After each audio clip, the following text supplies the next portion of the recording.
श्री गुरु सत्ताय नमः। सभी को प्रणाम। विशेष संदर्भों में अपवाद की गुंजाइश सभी अवसरों पर होती है। श्री अरविंद से एकांत में भेंट भी अपवाद ही थी। उन दोनों में क्या चर्चा हुई, किस तरह दोनों ने आपस में अभिवादन किया और क्या निश्चय निर्धारण हुए, इस बारे में कोई अधिकृत जानकारी नहीं है। वर्षों बाद गुरुदेव ने उस विमर्श के बारे में ही संकेत भर ही दिए थे। उस विमर्श के अनुसार 1937 में हुई इस भेंट में श्री राम के लिए व्यक्तियों की प्रयोगशाला बनाने का काम आया।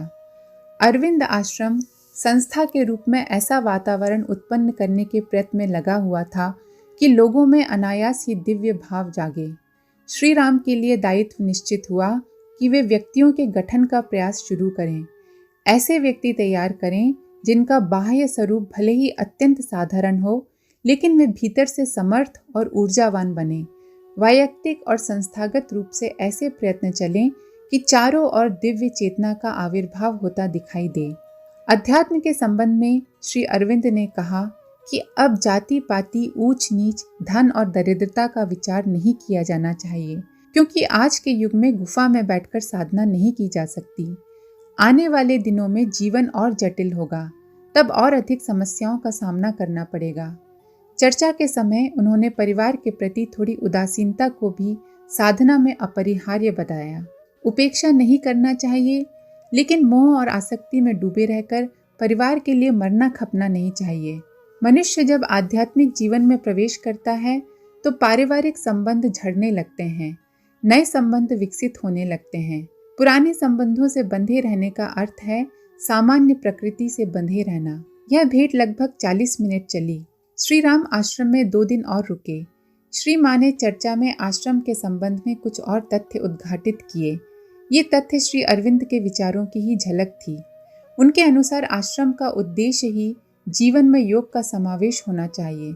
इसके लिए जीवन को भी स्वीकारना होता है। जब जीवन स्वीकारेंगे तो उसकी कमियों को भी स्वीकारना पड़ेगा।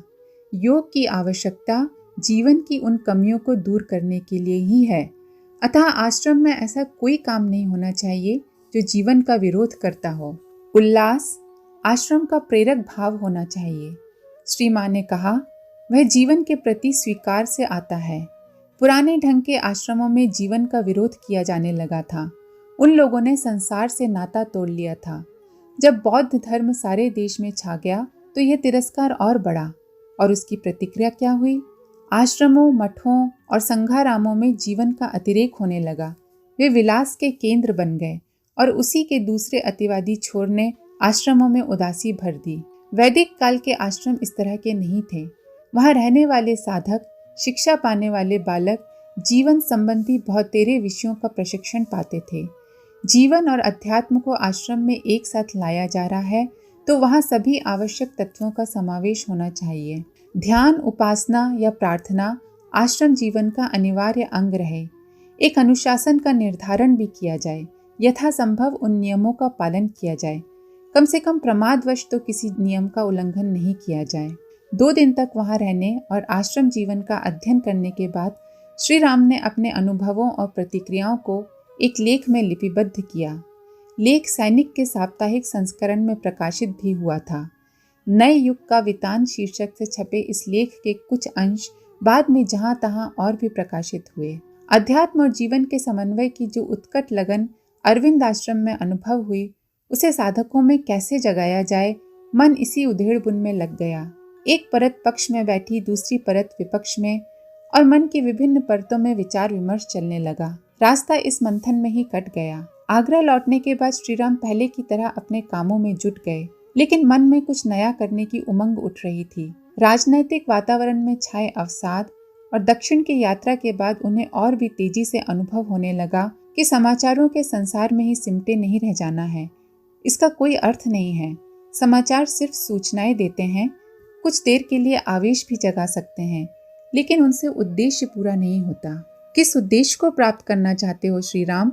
भीतर बैठे हुए एक अन्य श्री राम ने पूछा। कोई उत्तर नहीं आया। देर तक चुप्पी छाई रही। ये द्वंद्व कई दिन तक चला। सितंबर आते तक वे बहुत उद्विग्न से हो गए। आश्विन का पहला नवरात्र आरंभ हुआ। पूर्व संध्या को नवरात्र की विशेष पूजा का संकल्प लेकर सोए। उसमें अपने इष्ट से यह प्रार्थना भी सम्मिलित थी कि अब इस द्वंद्व से उबर आना है।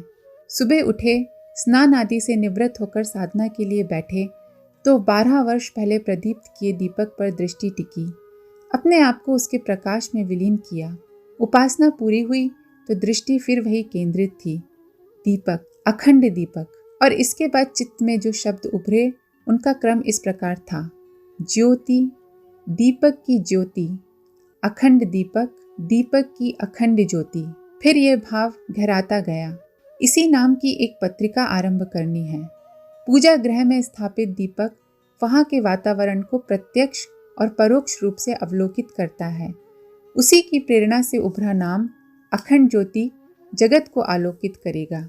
समाचारों की दुनिया से लगभग उपराम होते हुए श्री राम ने अखंड ज्योति निकालने का निश्चय कुछ ही दिनों में अपने साथियों को बता दिया। सैनिक पत्र में काम करते हुए वेतन भत्तों के रूप में इतना कुछ नहीं मिलता था कि बचाया भी जा सके। स्वतंत्रता आंदोलन में भाग लेते समय मार्गदर्शक सत्ता के अनुष्ठान महापुरस्चरण साधना में कुछ वर्षों के लिए जो छूट दी गई थी वो भी अब पूरी हो गई थी। अब पहले की तरह ही कठोर अनुशासन अपना लिया। जब तब तो पहले भी चल रहा था। भोजन, शयन, जागरण और लोक संपर्क में ज़्यादा कड़ाई बरत ली थी। इस कारण भी संसाधन जुटाने के लिए अतिरिक्त कुछ करने की गुंजाइश नहीं थी। श्री राम अपने गांव आवलखेड़ा गए और वहां ताईजी से अपनी बात कही। उन्होंने इतना ही पूछा कि क्या ये तुम्हारे गुरुदेव ने कहा है? श्री राम ने हाँ में सिर हिलाया। ताईजी ने मीठी सी उल्हाना दी। अब स्वराज का क्या होगा? क्या तुम उसके लिए काम नहीं करोगे? स्वराज तो कुछ वर्षों में मिल ही जाएगा माँ। अब मुझे राम राज्य के लिए काम करना है। गुरुदेव इसी के लिए कह रहे हैं, श्री राम ने उत्तर दिया। सुनकर ताईजी राम राज्य का उल्लेख करने वाली चौपाई गुनगुना उठी। दैहिक दैविक भौतिक तापा, राम राज नहीं काहुई व्यापा। फिर बोली, यही वाला राम राज ना? कहते हुए उन्होंने श्री राम की बलैया ली और पत्रिका के लिए तैयारी की अनुमति दे दी। वे इस कारण भी प्रसन्न थीं कि श्री राम अब आंदोलनों धरनों में नहीं उलझेंगे। पहले जो भागदौड़ लगी रहती थी वो खत्म हो जाएगी और छापों गिरफ्तारी से बचने की चिंता भी नहीं करनी पड़ेगी।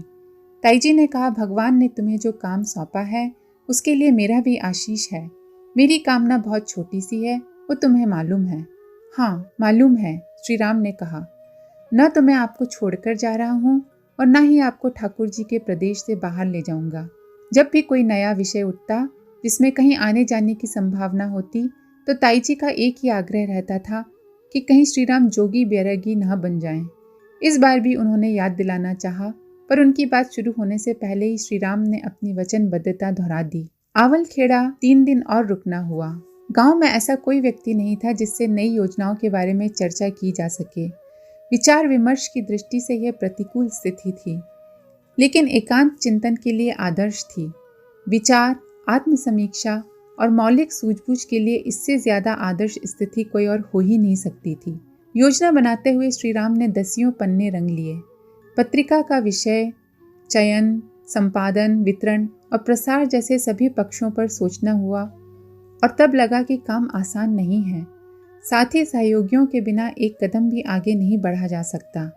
साथी सहयोगी भी ऐसे चाहिए जिन्हें थोड़ा बहुत अनुभव हो। नए सूत्रपात के लिए नौसखियों को साथ लेकर नहीं चला जा सकता। इसका समाधान भीतर से ही आया। आगरा चलकर देखा जाएगा। एक विचार यह भी आया कि प्रेस जगत में आई शिथिलता के कारण कुछ लोग नया क्षेत्र तलाश ही रहे होंगे, उन्हें साथ लिया जा सकता है। चिंतन मनन में डूबा देखकर ताईजी ने टोका, कल से देख रही हूँ, न जाने कहाँ खोया रहता है। कोई दिक्कत है क्या? नहीं ताई, उन्होंने कहा, ऐसे ही मन थका हुआ है, इसलिए चुप हूँ। ताई ने कहा, तो आराम कर। राम राज शुरू करने के लिए ज़्यादा परेशान होने की ज़रूरत नहीं है। सब साधन जुट जाएंगे, मैं जुटाऊंगी। बाप दादों की ये कमाई किस दिन काम आएगी? उन्होंने श्री राम के मस्तक पर हाथ रखा, सिर को थोड़ा सा हिलाया, फिर सामने बैठ गई। बोली, बहू और ओम को वहाँ ले जाएगा? श्री राम माँ का मुँह देखने लगे। ताईजी ने कहा, अब तक तो अखबार में कई लोग साथ थे, मज़े से काम चल जाता था। नया काम शुरू करोगे तो अकेले पड़ जाओगे, कौन हाथ बटाएगा? ताईजी कुछ क्षण के लिए रुकी, फिर बोली, ऐसा करो, बहू को ले जाओ और श्रद्धा को भी। ओम और दया को यहीं छोड़ दो, दोनों को मैं संभाल लूँगी। श्रद्धा छोटी है, उसे माँ की जरूरत होगी। ताई जी की बात का उन्होंने कोई जवाब नहीं दिया। वे ही बोली, सोच रहे होगे कि स्वराज मिलने तक मैंने तुम्हें बच्चों को यहीं छोड़ने के लिए कहा था और अब मैं बदल रही हूँ। नहीं, मैं अभी भी अपनी बात पर कायम हूँ, पर बहू को इसलिए भेज रही हूँ क्योंकि तुम्हें उसकी ज़रूरत है। वो आगरा में रहकर तुम्हारी देखभाल करेगी। यह बात भी श्री राम ने चुपचाप सुन ली, कोई प्रतिवाद नहीं किया। उनके चुप रह जाने का अर्थ स्वीकार ही लगाया गया। उसी के अनुसार ताई जी ने आगरा में रहने के लिए राशन पानी, बर्तन बिस्तर, कपड़े और घर गृहस्थी के लिए आवश्यक सामान एक जगह रखना शुरू कर दिया। श्री राम ने समझ लिया कि उनके सपरिवार जाने की तैयारी हो रही है। आगरा में जहां वह रहते थे पर्याप्त स्थान नहीं था। अखंड ज्योति पत्रिका शुरू करने के लिए एक अलग कमरे की आवश्यकता थी। पत्नी और बच्ची को साथ रखने की ताई जी की दी हुई व्यवस्था भली तो लगी, लेकिन जगह की दृष्टि से कुछ प्रबंध भी करना था। उन्होंने कुछ दिन रुकने के लिए कहा। ताई जी ने बात मान ली। आगरा लौटकर श्री राम ने बाबू गुलाब राय, जगन प्रसाद रावत और काशी के वेणी प्रसाद शर्मा को नई योजना के बारे में बताया। कल्याण के संपादक हनुमान प्रसाद पोद्दार और कल्प वृक्ष के संपादक दुर्गा शंकर नागर को भी अपनी योजना लिख भेजी। धर्म, अध्यात्म, साधना, संस्कृति, योग, भक्ति आदि विषयों पर हिंदी में तब कल्याण और कल्पवृक्ष 2 पत्रिकाएं ही निकलती थीं। व्यवसायवाद का बोलबाला अगर आज की तरह रहा होता तो संभव है कि वे विभूतियां श्री राम को निरुत्साहित करती, लेकिन उक्त विद्वानों का विचार था कि इस प्रकाशन की आवश्यकता है। पोद्दार जी ने अपने उत्तर में कल्याण के अब तक के अनुभवों का सार भी बताया। कल्याण के संपादक ने लिखा कि हम लोग संत महात्माओं के उपदेशों को प्रधानता देते हैं। उनके विचारों में पुरानी मान्यताओं, रूढ़ियों और व्यर्थ हो चुके रीति रिवाजों का पुट हो सकता है।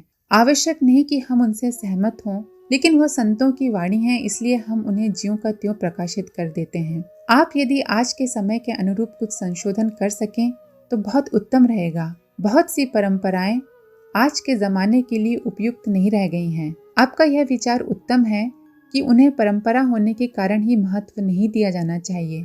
उनमें विवेक और युक्ति का समावेश भी किया जाना चाहिए। श्री राम ने पत्र की इन पंक्तियों को अपनी डायरी में नोट कर लिया। अन्य विद्वानों ने भी सुझाव दिए। सभी अभिभूत थे कि धर्म अध्यात्म की व्यवहारिक मीमांसा करने वाली एक मासिकी प्रकाशित होने जा रही है। श्री राम ने अपनी योजना के साथ जो पत्रक भेजा था उसमें उनका अपना परिचय भी था। वे स्वतंत्रता आंदोलन में सक्रिय भाग लेते रहे हैं और पत्रकारिता से भी जुड़े हैं। इस तथ्य से अवगत होने के बाद विद्वान जनों ने शुभकामनाओं के साथ आशा अपेक्षाएं भी व्यक्त की।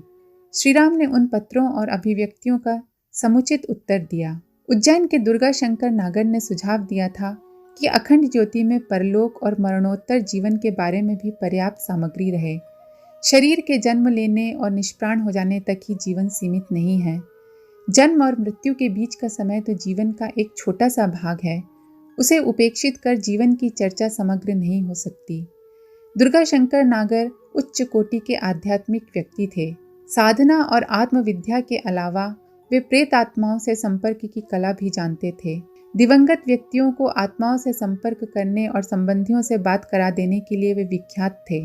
उनकी पत्रिका कल्प वृक्ष में इस विषय पर पर्याप्त जानकारी रहती थी। उन्होंने श्री राम से भी अपेक्षा की थी कि अखंड ज्योति में इस विषय पर कुछ न कुछ छपता रहे। श्री राम ने उत्तर दिया, अध्यात्म का 90% भाग लोकोत्तर विषयों से संबंधित है। इस विषय पर चर्चा के खतरे हैं। लोग व्यर्थ भ्रम जंजाल में उलझ सकते हैं। अतः अखंड ज्योति में इस विषय पर सीमित चर्चा ही करेंगे। आज के लिए इतना ही। आप सभी का धन्यवाद। ओम शांति। हमारे YouTube चैनल को सब्सक्राइब करें और बेल आइकन को दबाकर ऑल पर क्लिक करें ताकि नोटिफिकेशंस आपको मिलती रहें।